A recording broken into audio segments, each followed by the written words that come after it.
আর সবাইকে দুসার জন্য শুভকামনা। আমাদের রাষ্ট্র বর্তমানে আমাদের থেকে অনেক কিছু আশা করে, এটি হচ্ছে জরুরি।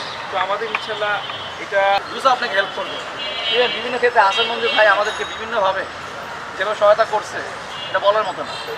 তো আমরা সামাজিক যে সৃষ্টি, যারা মনে করেন আজকে উপদেষ্টা পরিষদ আছেন তারা তো কখনো কষ্ট করেন নাই, তারা জানেন নাই যে আন্দোলন কিসের। তারা এনজিও লোক।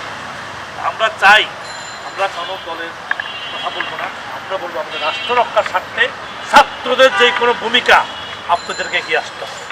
তার পাশাপাশি আমরা থাকবো এবং আমি চাই ব্যতিক্রমভাবে এই দোষা যেন উত্তরায় একটা আলোড়ন সৃষ্টি করতে পারে।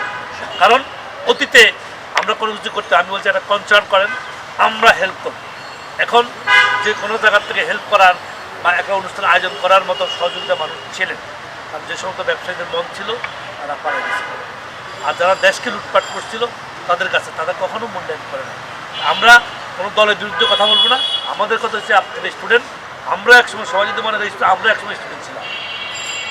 আমরা মনে করি স্টুডেন্টের জীবনটা, স্টুডেন্টের জীবনটা যদি কাজে লাগাতে পারেন, সমাজের দুস্থ মানুষ, অসহায় মানুষ, অসুস্থ মানুষ যেভাবে আপনারা হেল্প করেছেন আমি দেখেছি।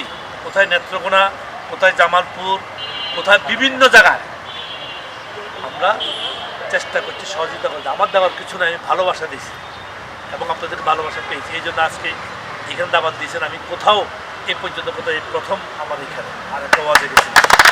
আমার সাথে আমার এক আঙ্কেল আছে আব্দুল মামুন সাহেব।